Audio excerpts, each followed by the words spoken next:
Hello, so this week we're in the, throngs of a very strange world at the moment, and there's a lot going on. But I want to give you transmission number 5. And so this week we're going to discuss that whole idea which came up before of spiritual frauds. And we've seen in the spiritual consciousness community in America, now it's spreading all over the world, that there are tons of these people that are basically siphoning energy off you, siphoning money off of you, and are basically full of BS. There's a lot of them. Everywhere you look, they have the answers. They're going to restructure your life. They're going to help you find God. They're going to help you realize your potential. But you already know your potential deep inside your soul. And it's important that you start to use your intelligence and use your discernment to be able to understand when you're being financially exploited.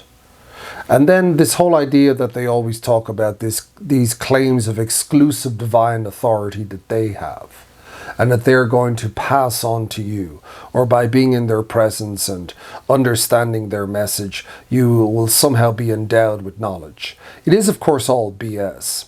And it's simply coming from their own ego.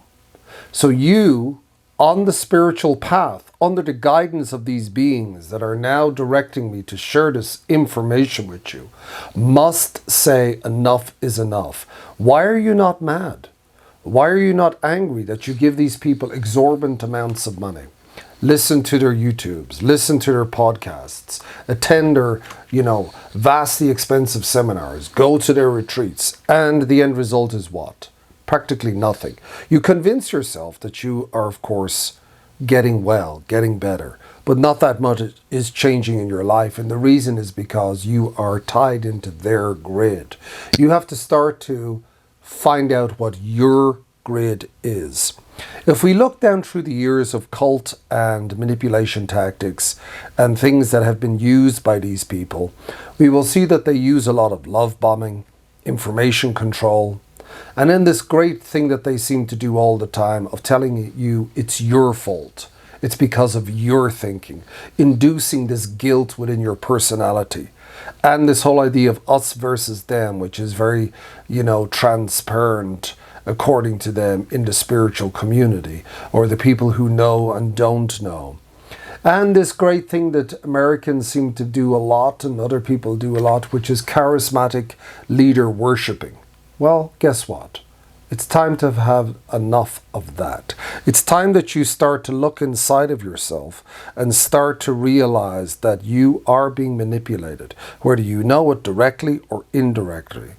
So how do we move into a world where there's more transparency in the spiritual community? Well, what they've told me is that we have to protect people that are starting to tell the truth about these people.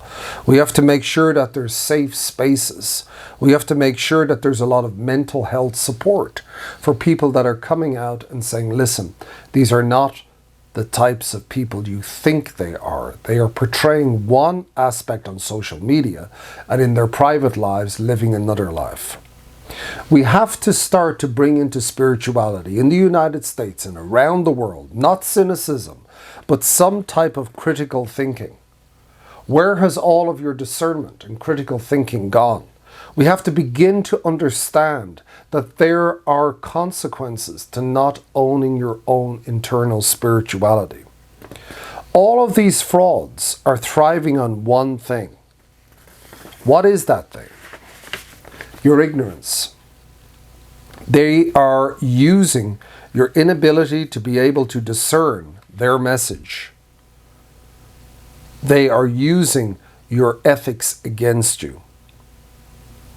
So at this stage, what I'm encouraging you to do is to have some broader understanding that your spirituality has to start to ask deeper questions. You have to align yourself with healthy communities, transparent leadership, psychological literacy in the types of spiritual knowledge that you are digesting. And you have to begin to gather in community and also protect your human dignity. You've lost a lot of dignity to these people. Now it's time for a change.